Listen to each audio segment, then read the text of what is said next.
साहेब बंदगी सतनाम। आज के सत्संग में गीता जी के बारे में बता रहे हैं गुरु जी।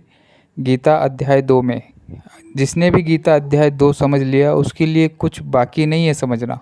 इसलिए कृपया सभी लोग ध्यान से सुने मित्रों। गीता जी का अध्याय 2 गुरु जी क्या समझा रहे हैं अध्याय 2 में, आइए जानते हैं। साहेब बंदगी सतनाम। अध्याय दूसरा जो है उसका नाम क्या बताया गया है, नाम क्या लिखा है उसका? गीता का सार। सार, सार मतलब निचोड़, सत्य। यानी पूरी गीता में से केवल अध्याय 2 का अध्ययन कर लोगे तो आपको गीता का सार पता लग जाएगा कि गीता का मूल ज्ञान क्या है। अब मैं आपको समझाता हूं कि गीता के अध्याय 2 में क्या लिखा है। अध्याय दूसरे में जब 16वां श्लोक आप पढ़ोगे वहां से जो सार का ज्ञान है वो शुरू हो जाता है, आत्मा का ज्ञान। तो क्या लिखा हुआ है कि नास्तो विदते वाला जो आप श्लोक पढ़ोगे तो उसमें देखिए उसका अर्थ क्या है कि तत्वदर्शियों ने यह निष्कर्ष निकाला है। यहां तत्वदर्शी का मतलब है जो सत्य असत्य को जान रहा है। तत्वदर्शियों ने यह निष्कर्ष निकाला है कि असत यानी भौतिक शरीर का तो कोई चिर अस्तित्व नहीं है, किंतु सत यानी कि आत्मा अपरिवर्तित रहता है। उन्होंने इन दोनों की प्रकृति के अध्ययन द्वारा यह निष्कर्ष निकाला है, यानी दोनों के बारे में ज्ञान अर्जित करके कि शरीर तो बदलता रहता है लेकिन आत्मा कभी बदलता नहीं है। आत्मदेव वो जैसा है वैसा ही रहता है, जैसा वो बचपन में है वैसा ही वो बुढ़ापे में होगा, वो कभी बदलता नहीं है क्योंकि वो काल से रहित है, काल से परे है, वो अजन्मा है। अब यही आत्मदेव क्या है, ये सारे शरीर में व्याप्त है। मतलब उसकी जो चेतन सत्ता है, चेतना है, उसकी पूरे शरीर में व्याप्त है। उसे ही तुम अविनाशी समझो। उस अव्यय आत्मा को नष्ट करने में कोई भी समर्थ नहीं है। उस आत्मा को कोई नहीं मार सकता। अर्जुन तू मोह को त्याग और युद्ध कर। अब आप जब 19वां श्लोक पढ़ोगे तो देखो कितना स्पष्ट है। जो इस जीवात्मा को मारने वाला समझता है तथा जो इसे मरा हुआ समझता है वे दोनों ही अज्ञानी हैं, क्योंकि आत्मा ना तो मारता है ना मारा जाता है। यानी कि आत्मा अकर्ता है, वो कभी कोई कर्म नहीं करता। जितने भी कर्म हो रहे हैं ये सब प्रकृति के द्वारा हो रहे हैं, 3 गुणों के द्वारा हो रहे हैं। आत्मा से केवल शक्ति ली जा रही है। मन और तन दोनों का जो है कर्ता धर्ता आत्मा बना हुआ है, आत्मदेव बना हुआ है, और मन और तन दोनों ही आत्मा से शक्ति लेके अपना काम कर रहे हैं। तो आगे 20वें श्लोक में क्या लिखा है कि आत्मा के लिए किसी भी काल में ना तो जन्म है ना मृत्यु है। वह ना तो कभी जन्मा है ना जन्म लेता है और ना जन्म लेगा। वह अजन्मा है, नित्य है, शाश्वत है, पुरातन है। शरीर के मारे जाने पर भी वह मारा नहीं जाता। यह है आत्मा के गुण। ये सार बताया जा रहा है अर्जुन को, लेकिन अर्जुन इन बातों को नहीं समझ पा रहा है क्योंकि उसका विवेक इतना नहीं है। वो एक आम जीव है, आम एक राजा है। वो कोई साधु महात्मा नहीं है जो इन बातों को वो समझेगा। आपने हमने 20-20 साल लगा दिए हैं संत मत में, इसलिए आज हम आत्मा को समझने की कोशिश कर रहे हैं। लेकिन एक आम आदमी आत्मा के गुणों को नहीं समझ सकता भाई। किसी राजा को उठा के, जैसे अब कोई प्रधानमंत्री कोई मुख्यमंत्री है जो पूरा पॉलिटिक्स में रमा हुआ है, आप उसको जाके आत्मा का ज्ञान देने लगोगे वो सो जाएगा, बोर हो जाएगा। वो कहेगा अरे क्या सुना रहा है भाई कहानी, हमें नहीं चाहिए आत्मा वात्मा, क्योंकि उसका उसमें कोई दिलचस्पी नहीं है। उसके लिए बोरिंग सब्जेक्ट है ये। इसीलिए कृष्ण जी ने कहा था कि कुछ लोग आत्मा के बारे में सुनते हैं, कुछ लोग आत्मा के बारे में पढ़ते हैं, कुछ लोग आत्मा के बारे में जानने की कोशिश करते हैं, लेकिन फिर भी वो लोग आत्मा को समझ नहीं पाते। समझो इस बातों को।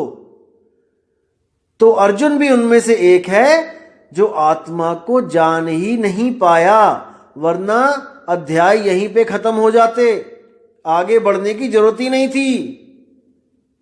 अगर वो इस चीज को समझ जाता कि आत्मा अजन्मा है, आत्मा किसी को मार नहीं सकता, आत्मा को कोई मार नहीं सकता, उसी वक्त धनुष उठा के लड़ने लग जाता, आगे के अध्याय खत्म हो जाते, कुछ होता ही नहीं आगे। अगर इतने में समझ जाता, आगे जाके ओमकार भी नहीं बताना पड़ता अर्जुन को कि ओम का जाप कर, और ना ही ओम तत्सत के बारे में बताना पड़ता। अगर अर्जुन यहीं पे समझ जाता उस आत्मा के बारे में, तो अगर धर्मदास जी भी उस समय समझ जाते आत्मा के ज्ञान को, तो अनुराग सागर और कबीर सागर भी ना बनता। लेकिन धर्मदास नहीं समझ पाया, इसलिए उनको इस ग्रंथ की रचना करनी पड़ी। धर्मदास को समझाने के लिए बताना पड़ा ऐसे ऐसे ऐसे। लेकिन धर्मदास पूरा का पूरा साहिब पे निर्भर था, उसने सरेंडर कर दिया था, इसलिए साहिब ने उसको शब्द बख्श दिया, उसको निज रूप बख्श दिया। लेकिन सृष्टि रचना धर्मदास 100 बार बताने पे भी नहीं समझ पाया था, 100 बार में भी नहीं समझ पाया था। तो ये स्वयंभू आत्मज्ञानी खुद से क्या समझेंगे? नहीं समझ सकता कोई। इसका भेद केवल उसके पास है जो परम विवेकी है, जिस पर स्वयं सतगुरु कबीर साहब की दया है। केवल वो जान सकता है इस भेद को, अन्यथा किसी की इतनी सामर्थ्यता नहीं है जो सृष्टि रचना का सही सही आपको भेद बता दे। कोई नहीं बता सकता। गुरु ग्रंथ साहब में आता है, पिता का जन्म क्या जाने पूत। अरे पुत्र क्या जानेगा कि पिता कैसे पैदा हुआ, कहां पैदा हुआ, कब पैदा हुआ? नहीं जान सकता। ये तो पिता ही आके बता दे अपने पुत्र को कि मैं यहां पैदा हुआ था और ये दिन था और ये साल था, तो भले पुत्र को पता लग जाए कि पिता कब पैदा हुआ। अदरवाइज कभी नहीं जान सकता। अब 22वें श्लोक में जो लिखा है कि जिस प्रकार मनुष्य पुराने वस्त्रों को त्याग कर नए वस्त्र धारण करता है, उसी प्रकार आत्मदेव पुराने तथा व्यर्थ के शरीरों का त्याग करके नए नए शरीर धारण करता है। अब इसमें आपने क्या समझना है कि आत्मदेव और शरीर, यहां पे 2 हस्तियां हैं, 2 हस्ती हैं, एक आत्मदेव है और एक शरीर है। अब इन दोनों में आपने ये पता करना है कि किसका स्वरूप कैसा है। आत्मदेव शब्द रूप है और शरीर चरम रूप है। चरम यानी चमड़ी, इसको समझना है। यानी आत्मदेव जो है वो शब्द रूप है और जो शरीर है वो देह रूप चमड़ी रूप है। तो साहिब भी बोलते हैं कि चाम के महल में बोलता राम है और तू राम और चाम को चीन भाई। कि चमड़ी में, चमड़ी के शरीर में जो बोलता राम है उसको पकड़ो, उसको समझो। अगर उसको समझ लिया भाई तो इन शरीरों से न्यारे हो जाओगे। अब ये तो हो गया एक आत्मा और एक शरीर, जो भौतिक शरीर आपको दिख रहा है। अब इस भौतिक शरीर के अंदर भी कई शरीर हैं। दुविधा यहां पे है। तो लोग क्या समझते हैं, गलत फहमी में रहते हैं कि इस शरीर के अंदर से जो सूक्ष्म शरीर निकल रहा है शायद वो हमारी आत्मा है। दोस्तों प्रॉब्लम यहां पे है, हम लोग सूक्ष्म शरीरों को ही आत्मा समझ लेते हैं, जबकि सूक्ष्म के साथ शरीर लग रहा है। अब जब शरीर लग रहा है तो वो आत्मा कैसे हो सकती है? नहीं हो सकती। वो भी एक शरीर है। शरीरों के अंदर शरीर, शरीरों के अंदर शरीर, शरीरों के अंदर शरीर है। यही काल जाल है। और इस काल जाल में घुसने के लिए जो रास्ता बना है वो है हमारी त्रिकुटी। अगर आपको इस स्थूल शरीर से सूक्ष्म शरीर में जाना है तो दोस्तों एक गुप्त रास्ता है, वो है इंगला पिंगला सुषमणा का रास्ता। जो भी गुरु आपको इंगला पिंगला सुषमणा के अंदर ले जाएगा, दोस्तों समझ जाना कि उसने आपको गलत रास्ते पे डाल दिया है। अब आपको बचाने वाला कोई नहीं है। आप अपने आप स्थूल शरीर से सूक्ष्म शरीरों में चले जाओगे, जाते ही जाओगे, जाते ही जाओगे। ये अनंत काल का सफर है दोस्तों, ये कभी खत्म नहीं होगा। जैसे भूल भुलैया में सफर कभी खत्म नहीं होता, एक पॉइंट जाता है, थोड़ी देर बाद वही पॉइंट घूम के आ जाता है, फिर इधर से घूम के आते हो, फिर वहीं पहुंच जाते हो दोस्तों। इसी तरह ये जो काल का जाल है ये त्रिकुटी से ही शुरू होता है। जो भी त्रिकुटी में चला गया वो जिंदगी भर नहीं निकल सकता। इसलिए कबीर साहब ने सीधे इसका काम ही खत्म कर दिया, सहज साधना बता के। आंख न मूंदो, कान न रूंदो, तनिक कष्ट मत धारो। साहिब कहते हैं कि आंख बंद करने की जरूरत नहीं है, त्रिकुटी में जाने की जरूरत नहीं है, बिल्कुल नहीं है। केवल उन लोगों के लिए जो आत्मज्ञान को समझ गए हैं, जो आत्मज्ञान को प्राप्त करना चाहते हैं, उनके लिए। और जो लोग आत्मज्ञान को समझ ही नहीं पा रहे हैं, घड़ा पक ही नहीं रहा है, घड़ा कच्चा है, उसमें पानी नहीं डाला जाता। तो जो लोग आत्मज्ञान को नहीं समझ पा रहे हैं, नहीं समझ पाए, उन लोगों को कबीर साहब ने कई बार उन शब्दों के साथ जोड़ दिया जिनसे मुक्ति तो नहीं हो पाएगी, लेकिन उनको 84 लाख जूनों में भी नहीं जाना पड़ेगा। उनको भी कुछ ना कुछ भक्ति करने के लिए कबीर साहब ने प्रोत्साहित किया, और उनको खोटे कर्मों से बचाने के लिए, ताकि आगे उनको दोबारा मनुष्य देह मिले, उनकी जो नीचे के लेवल की भक्तियां थीं उनसे जोड़ा। लेकिन फिर भी वो बोलते रहे, जोड़ने के बावजूद बोलते रहे कि भाई वो शब्द अकह है, नी अक्षर है, नी शब्द है। तो जिस जिस बंदे का विवेक जागता रहा, सत्संग में बैठता रहा, तो वो आके कबीर साहब से अपना कल्याण करवाता रहा। तो घड़े को बनाता है जब कुम्हार, तो वो जब बना के तैयार करता है तो बिल्कुल घड़े के जैसी ही शेप होती है उसकी, कच्ची मिट्टी की। पूरा देखने में लगता है कि घड़ा है, लेकिन कुम्हार उसमें कभी भी पानी नहीं डालता। उसको पता है ये घड़ा बना तो दिया है मैंने, लेकिन ये कच्ची मिट्टी है, जैसे ही मैं पानी डालूंगा ये फूट जाएगा, ये गल जाएगा।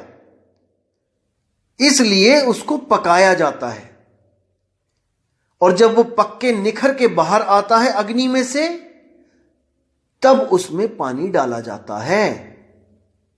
यानी कि कबीर साहब किसी को भी पहले सार शब्द नहीं देते हैं, पहले कोई जाप के नाम दे देते हैं कि गुरु गुरु कर भाई, कोई राम राम कर भाई। जैसे हमारे गुरुजी भी पहली बार में सार शब्द नहीं देते हैं, पहली बार में 4 या 5 नाम देते हैं जो जपने में आते हैं, 52 अक्षरी नाम। वो देने का भी कोई मकसद होता है, क्योंकि घड़ा कच्चा है, अभी उसमें सार शब्द दिया जाएगा वो नहीं समझ पाएगा। इसलिए उसको केवल भक्ति से जोड़ने के लिए कुछ नाम दे दिए जाते हैं, और उसके बाद उन्हीं दिए हुए नामों को गलत बता के सार शब्द की महिमा बताई जाती है सत्संग में। जब आप जुड़ोगे आप देखोगे कि जब आपको प्रथम चरण में जो नाम मिलेगा, उसमें गुरुजी आपको 4 या 5 या कितने भी, जितना उनका मन करेगा वो नाम आपको दे देंगे। वो नाम आपको दे देंगे जपने के लिए कि भाई इसको उठते बैठते जपना। यानी कि आपका मन अब गुरु के नाम में जुड़ना शुरू हो, आपको जो काम बताया गया है आप वो काम करो।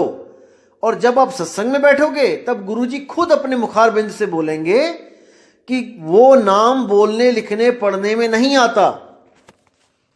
अब जो विवेकी शिष्य होगा वो ये सोचेगा कि गुरुजी ने दिए तो मुझे नाम बोलने वाले हैं, और गुरुजी कहते हैं कि भाई वो नाम बोलने में नहीं आता, तो उसको उसका विवेक जागना शुरू होगा कि यानी कुछ तो गड़बड़ है, जो मुझे नाम मिला है ये सही नहीं है, इसका मतलब जो कोई और नाम है वो अभी मुझे मिलना बाकी है। जिज्ञासा बनेगी, गुरु से सवाल जवाब करेगा, गुरु उसको संतुष्ट करेगा जवाब दे दे के, साखियां बता बता के।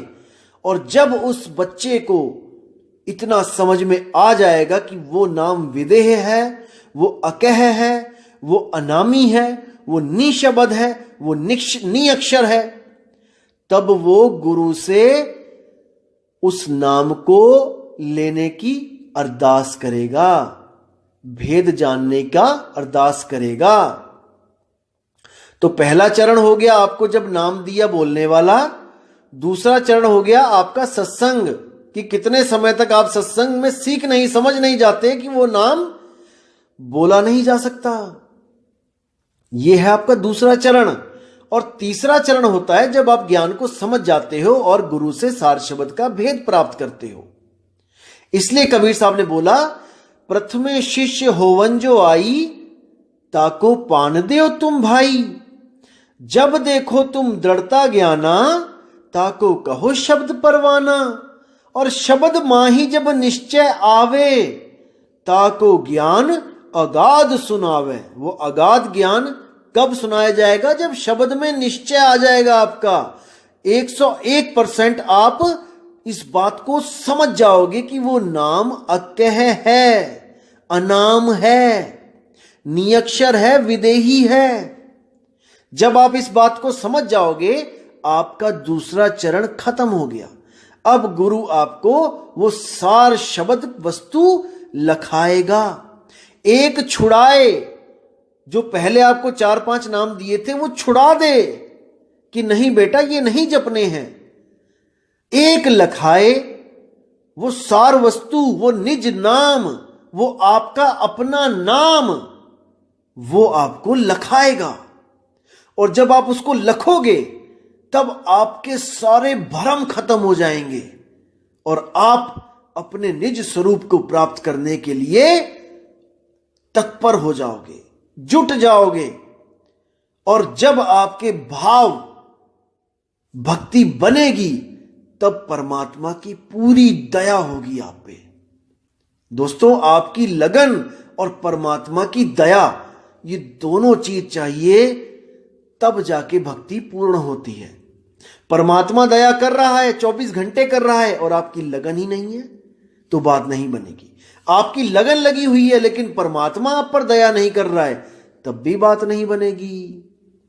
इसलिए अरदास भी करना है और भक्ति भी करनी है। दोनों चीज करनी पड़ेंगी। अरदास भी करनी है और अपना फर्ज भी निभाना है। भजन भक्ति भी करनी है और उससे मालिक से दया की भीख भी मांगनी है। और जैसे ही वो प्रकट हो गया दोस्तों, फिर आप ही आप हो, फिर दो नहीं रहे। तू करता तू भया, मुझ में रहा ना हूं, और आपा परखा मिट गया। जब मैंने आपको यानी अपने आप को परखा, आपा परखा मिट गया। क्या मिट गया? सब भरम मिट गया। जित देखूं तित तू, यानी अब मुझे घट घट में मेरा साइया नजर आने लगा। घट घट मेरा साइया, सुनी सेज न कोय, और बलहारी व घट की जिस घट प्रगट होए। हे मेरे परमात्मा, ऐसा कोई घट नहीं है जहां पे आप विराजमान नहीं हो। कक्का केवल नाम है, बब्बा ब्रह्म शरीर, और रारा सब में रम रहा, वाको नाम कबीर। वो है कबीर। जब आप अपनी 10 इंद्रियां और इस मन माया को कंट्रोल कर लोगे, तब आप स्वयं कबीर हो जाओगे। कबीर कबीर क्या करे तू, खोज आपन शरीर, और 10 इंद्रियां बस में कर तू आप ही आप कबीर। कबीर साहब कहते हैं कि तुझ में मुझ में भेद नहीं है, ये केवल मन और माया का भेद है। जिस दिन तूने अपने स्वरूप को लख लिया, उस दिन तुझ में मुझ में कोई फर्क नहीं है। बस देह का फर्क होगा कि तू देह में है और मैं देह से न्यारा हूं। जिस दिन देह छूट गई तू और मैं एक ही समझना, अब दो नहीं रहे। तो इन बातों को समझना है दोस्तों, इस ज्ञान को समझना है। ये कबीर साहब का मूल ज्ञान है। ये बहुत बहुत कम लोगों की बुद्धि में जाता है, बहुत कम लोग इसको समझ पाते हैं, इसलिए बिरला बोला गया है इसको, बिरला। अरे लाखन में कोई समझ ना पई है, कोटि मध्य जानेंगे, कहे कबीर सुनो बैसादो, हमें बिरले हंस पहचानेंगे। कहते हैं 1,00,000 लोगों को अगर आप सत्संग करोगे, उनमें तो कोई समझ ही नहीं पाएगा, लाखन में कोई समझ ना पई है। कोटि मध्य जानेंगे, करोड़ लोगों को सत्संग करोगे, उनमें से कुछ विवेकी लोगों को समझ में आएगा ये आत्मज्ञान। और कहे कबीर सुनो बैसादो, मुझे बिरले हंस पहचानेंगे। यानी कि मुझे जो ज्ञान दाता है, जगत गुरु है, सारे ब्रह्मांडों में जो एक ही है, जो सबका गुरु है, उसको कोई बिरला पहचानेगा। नहीं तो सब के सब ब्रह्म को ही सत्य मानेंगे, ब्रह्म में ही ध्यान लगाएंगे और ब्रह्म की ही स्तुति करके ब्रह्म ज्ञान को प्राप्त हो जाएंगे।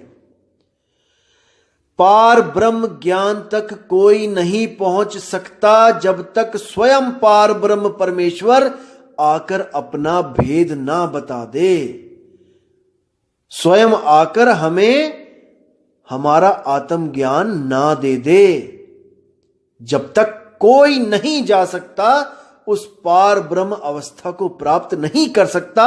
सब ब्रह्म अवस्था में आके ही एको ब्रह्मास्मि कहकर शांत हो जाते हैं, उससे आगे रास्ता नहीं मिलेगा। त्रिकुटी में जो भी गया है वो धुर नहीं पहुंच पाया, नहीं पहुंच पाया। त्रिकुटी के अंदर 5 ब्रह्म हैं, अवस्थाएं हैं, 5 ब्रह्म अवस्थाएं हैं। मैं अगली बार ये शब्द खोलूंगा, संतों सब शब्दे शब्द बखाना, शब्द फांस फंसे सब कोई शब्द नहीं पहचाना। इसमें 5 शब्दों का वर्णन है और वही 5 ब्रह्म अवस्थाएं हैं। मैं उनको अच्छी तरह खोलूंगा आपको, ताकि आपको कर नैनो दीदार महल में प्यारा है उस शब्द को समझने के लिए एक पौड़ी मिल जाए। जब इस शब्द को समझ जाओगे तो कर नैनो दीदार का जो अगला पार्ट आएगा उसको समझने में आपको देर नहीं लगेगी। इसलिए मैं उसको डिले कर रहा हूं, क्योंकि उसको समझाने से पहले मुझे आपको और भी चीजें समझानी हैं जिसके द्वारा आप उसको समझ पाओगे। जैसे दोस्तों मैथ के जो सवाल होते हैं, टीचर सबसे पहले आपको फार्मूले सिखाता है, फार्मूले सिखा देगा, फिर आपको किसी भी अध्याय से कोई भी सवाल निकाल के दे देगा। आपने उस सवाल को फार्मूले के द्वारा सुलझाना है।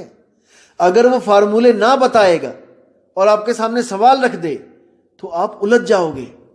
इसलिए आपको मैं सारे फार्मूले बताऊंगा और उसके बाद में सारे ज्ञान को खोलता जाऊंगा पौड़ी दर पौड़ी, ताकि आपको कंफ्यूजन ना हो। क्योंकि मुझे सुनने वाले सब विवेकी नहीं हैं।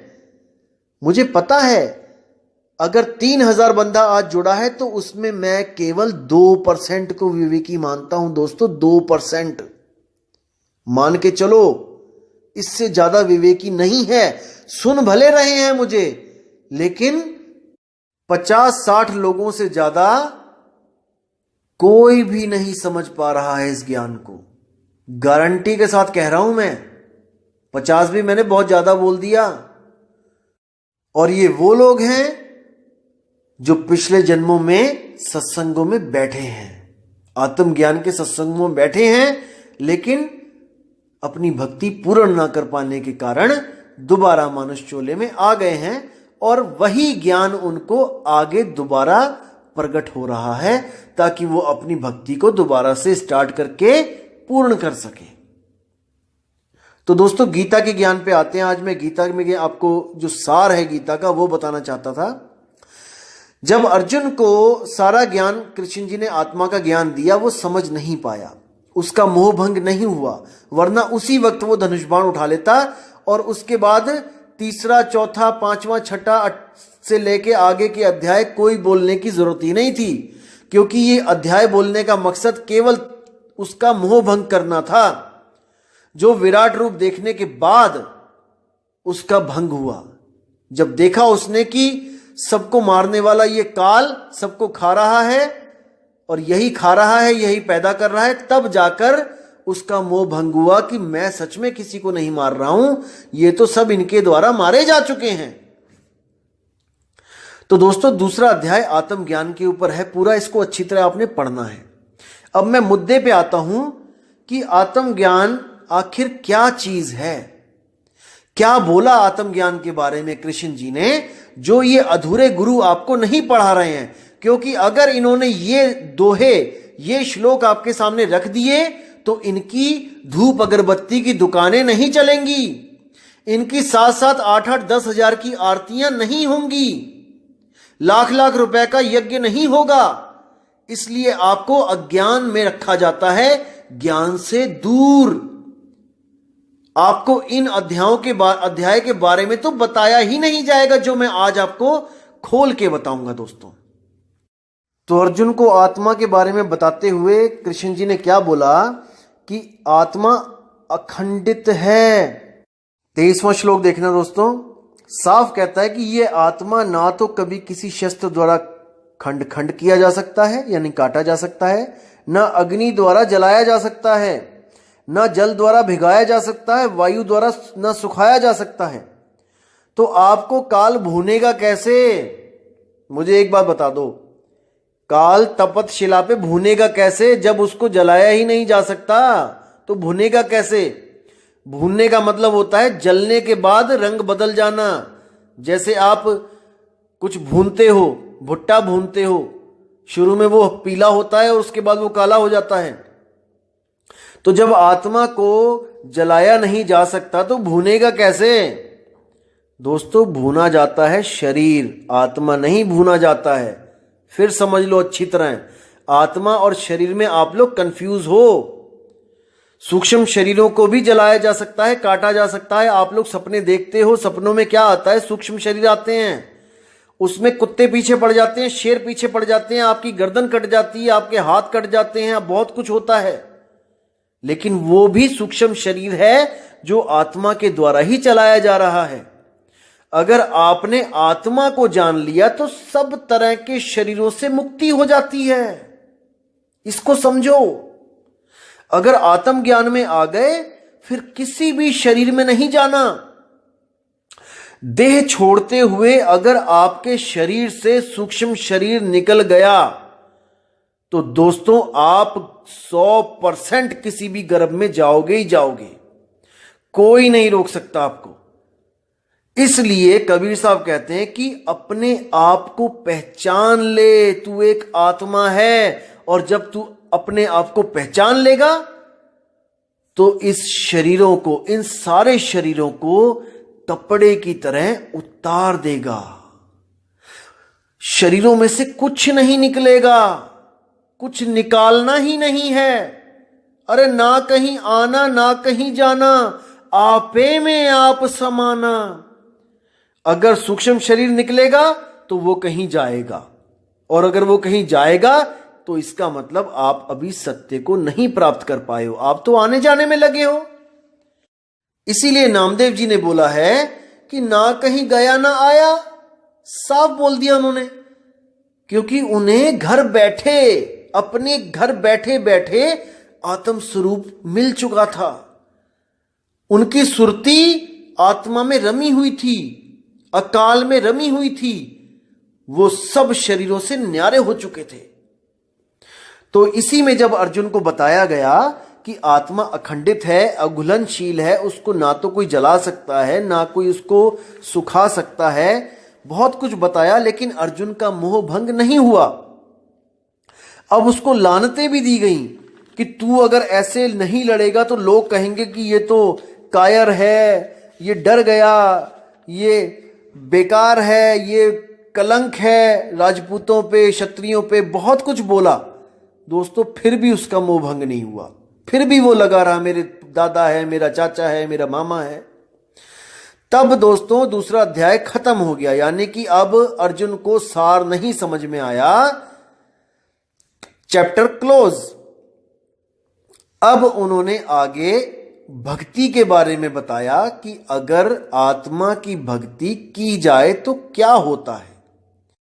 और जो ज्ञान में पुरुष रहते हैं, ज्ञान अर्जित करने के लिए जो तत्पर रहते हैं, वो दो तरह के पुरुष होते हैं। तीसरे अध्याय का तीसरा श्लोक जब आप पढ़ोगे उसमें साफ लिखा है कि हे अर्जुन, मैं पहले ही बता चुका हूं कि आत्म साक्षात्कार का प्रयत्न करने वाले दो प्रकार के पुरुष होते हैं। कुछ इसे ज्ञान योग द्वारा समझने का प्रयत्न करते हैं, तो कुछ भक्तिमय सेवा के द्वारा।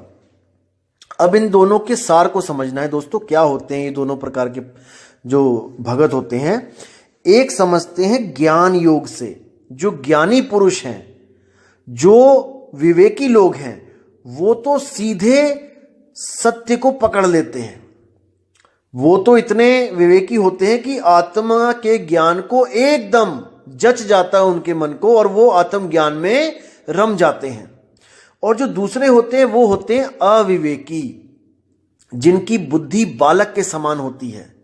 दोस्तों भक्ति तो उनसे भी करवानी है ना, अगर भक्ति नहीं करेंगे तो वो 84 में चले जाएंगे। इसलिए उनको सार भक्ति नहीं बताई जाती है, उनको कोई छोटी मोटी भक्तियों में लगा दिया जाता है ताकि इनका मन वहां पे लगा रहे। जैसे जब लड़की छोटी होती है तो गुड्डे गुड़ियों में ही वो खुश रहती है, उनकी ही शादियां करती रहती है, बहुत खुश हो जाती है। और जब वो बड़ी लड़की, जब उसकी शादी होती है और सच में उसके जिंदगी में कोई लड़का आ जाता है, तो उसको कोई गुड्डे गुड़िया दे खेलने को तो वो नहीं खेलेगी। अब उसके सपनों का राजकुमार उसको स्वयं मिल चुका है, अब वो गुड्डे गुड़िया में क्या खुशी ढूंढेगी। इसी तरह लेवल का फर्क होता है बुद्धि का। कुछ लोग ज्ञानी होते हैं जिनको केवल सार से मतलब होता है, और कुछ अज्ञानी होते हैं जो कुछ भी पकड़ाने पे कुछ भी पकड़ लेते हैं। कोई भी भक्ति दी जाए उसी में खुश हो जाते हैं, कोई पत्थर पुजवा दे तो उसी को भगवान मान लेते हैं। देख लो दुनिया कितनी कितनी पत्थरों को पूजने वाली पड़ी है। वो भी तो भक्ति कर रहे हैं ना, क्योंकि उनके गुरु ने उनको वो पकड़ा दिया है, पत्थर पकड़ा दिया है, तो वो पत्थरों को भगवान मान रहे हैं। सोचो अगर आपको कोई कहे कि पत्थर की पूजा कर लो, आप कबीरपंथी हैं, इसमें 80 से 90% कबीरपंथी सुनते हैं मुझे। अगर मैं उन लोग को बोलूं कि भाई पाथर पूज लो, तो आप नहीं पूजोगे। क्यों? दुनिया तो पूज रही है, क्योंकि आपका विवेक का लेवल बढ़ चुका है। मेरे भाइयों इस बात को समझो। बच्चा जब स्कूल में एडमिशन लेता है तो सारी उम्र पहली क्लास में थोड़ी नहीं रहता है, वो आगे से आगे बढ़ता रहता है, विवेक बढ़ता रहता है, क्लासें बढ़ती रहती हैं। तो पहले 2 अध्यायों में गीता के दूसरा और तीसरा, इसी में सार है। अगर ये दोनों समझ लिए दोस्तों, आगे बढ़ने की जरूरत ही नहीं है, आगे का लेक्चर सुनने की जरूरत ही नहीं है। आगे का लेक्चर उसके लिए बनाया गया है जो इन दोनों में भी सार को नहीं पकड़ पाए।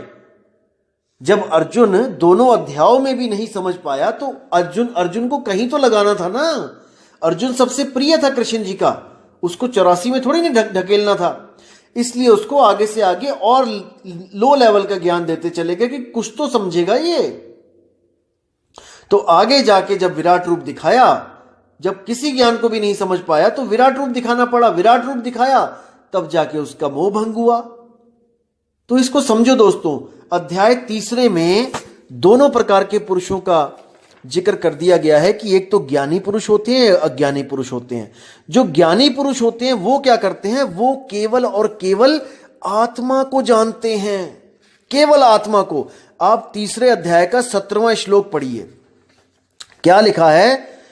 उससे पहले भी पढ़िए, 14, 15 भी पढ़िए, कि उसमें नियत कर्मों के बारे में है कि वेदों में नियमित कर्मों का विधान है और ये वेद साक्षात श्री भगवान से प्रकट हुए हैं। फलता सर्वव्यापी ब्रह्म यज्ञ कर्मों में सदा स्थित रहता है। ये 15वां श्लोक है कि वेदों के द्वारा नियमित कर्मों को करो, जैसे वेदों में लिखा है उसको भी करो, क्योंकि इसमें दोनों तरह के पुरुषों का जिक्र है। तो ये भी बताया जा रहा है साथ में, क्योंकि दोनों ज्ञान रखे जाएंगे इसी अध्याय में।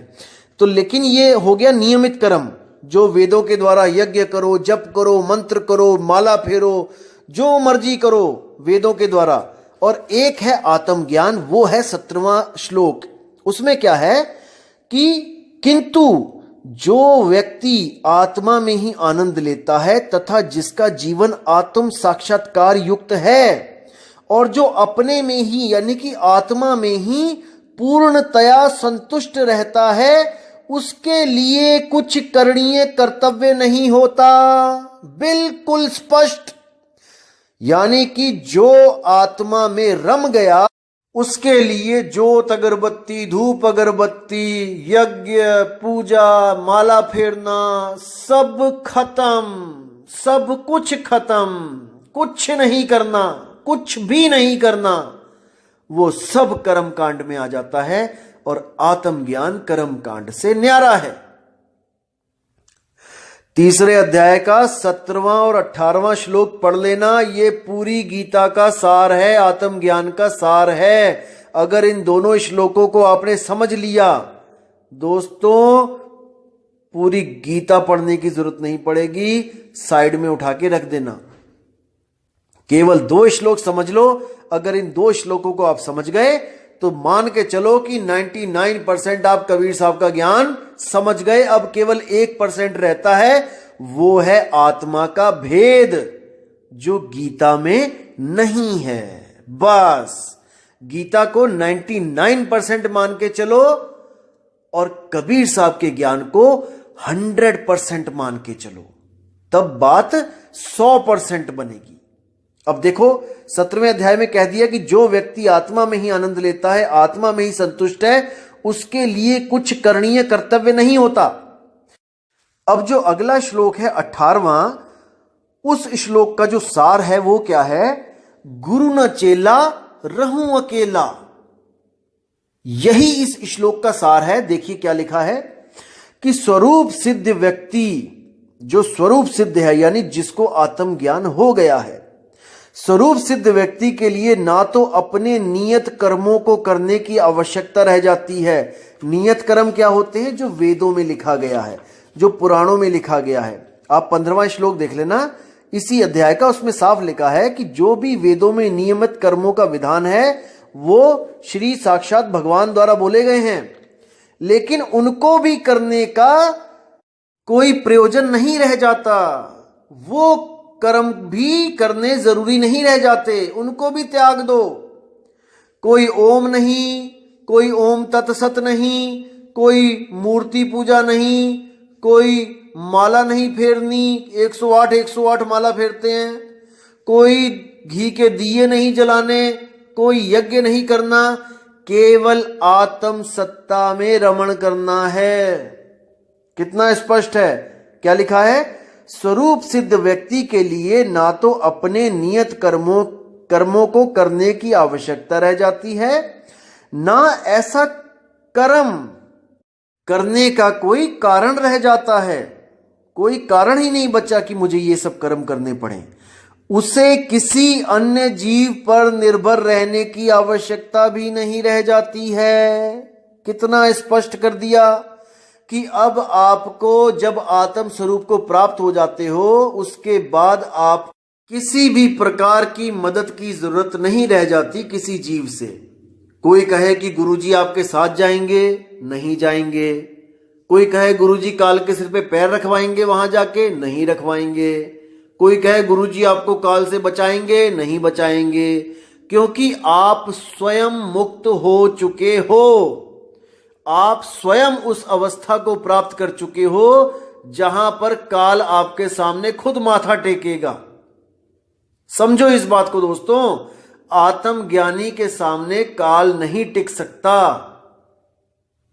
कबीर साहब कहते हैं, सत्य नाम पाए जो वीरा, संग रहूं मैं दास कबीरा। मतलब सत्य नाम का मतलब है सत्य स्वरूप।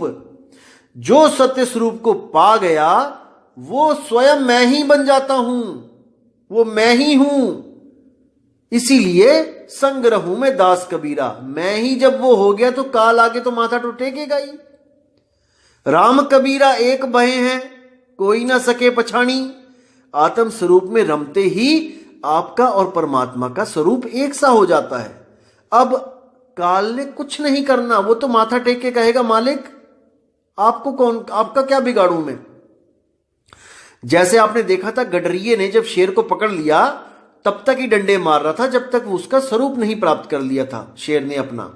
जैसे ही शेर ने अपना स्वरूप प्राप्त किया, अपनी आवाज को बुलंद किया, वो गडरिया डर के मारे उसी शेर से भागा आगे आगे जिस शेर को डंडे मार रहा था। तो बात सारी स्वरूप की है मेरे भाई।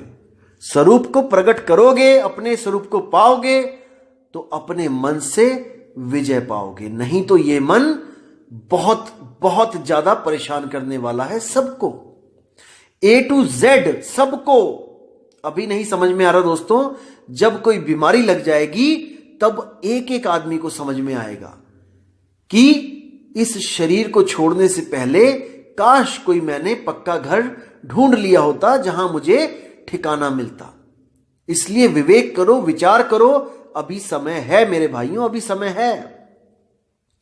तो जब यहां पर भी उसका मोह भंग नहीं हुआ और देखा कृष्ण जी ने कि भाई ये तो मेरे बताने से कुछ समझ ही नहीं रहा है, क्योंकि कई बार क्या होता है हम लोग समझते हैं कि घर का जोगी जोगड़ा बाहर का जोगी सिद्ध।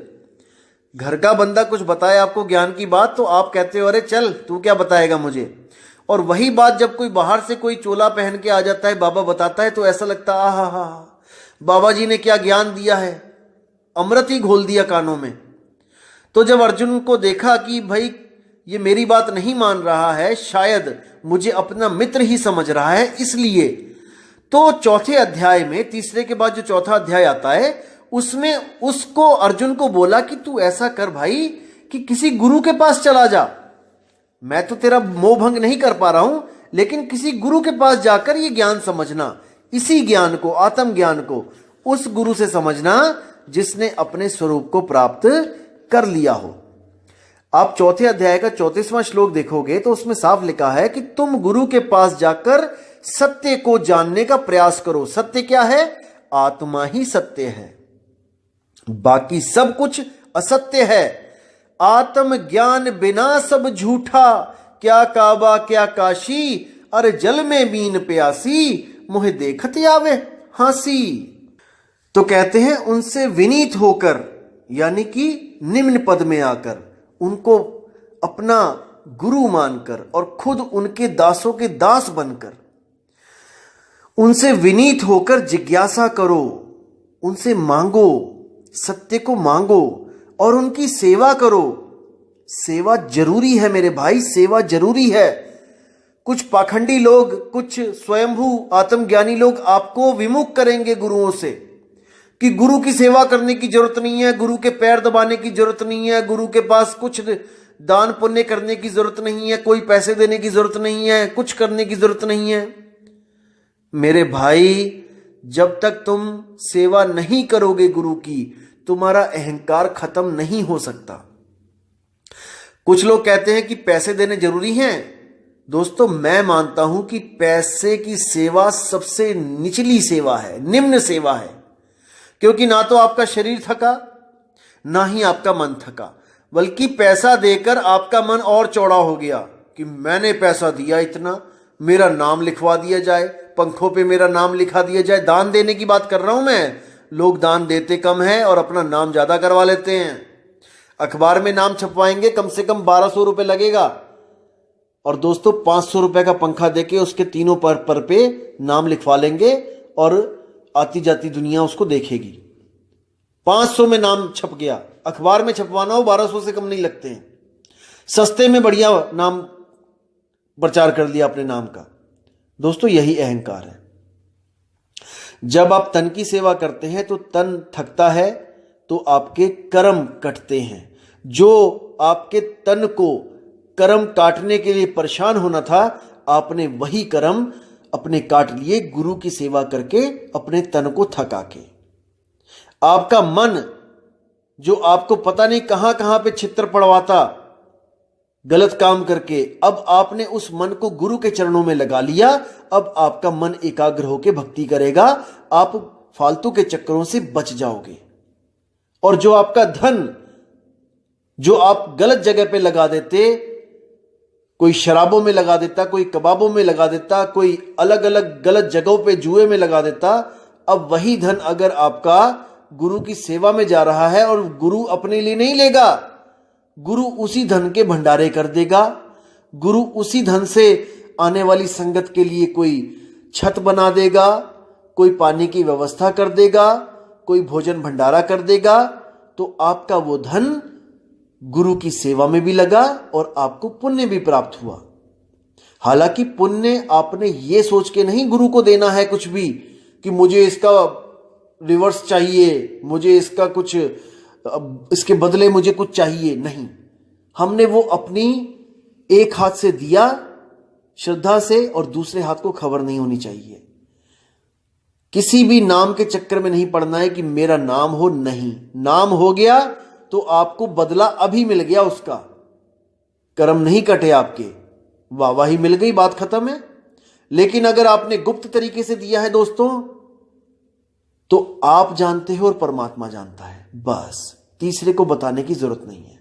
परमात्मा आपकी पूरी मदद करेगा। तो दोस्तों मुद्दे पे आते हैं कि क्या बोला जा रहा है कि तुम गुरु के पास जाकर सत्य को जानने का प्रयास करो, उनसे विनीत होकर जिज्ञासा करो और उनकी सेवा करो। स्वरूप सिद्ध व्यक्ति तुम्हें ज्ञान प्रदान कर सकते हैं क्योंकि उन्होंने सत्य का दर्शन किया है। यानी कि जो गुरु सत्य का दर्शन, सत्य क्या है? आत्मा ही सत्य है। जो गुरु आत्मा का दर्शन कर चुका है, सत्य का दर्शन कर चुका है, वो तुम्हें भी करा सकता है। लेकिन अगर तुम्हें विश्वास हो तो, अगर तुम विवेकी हो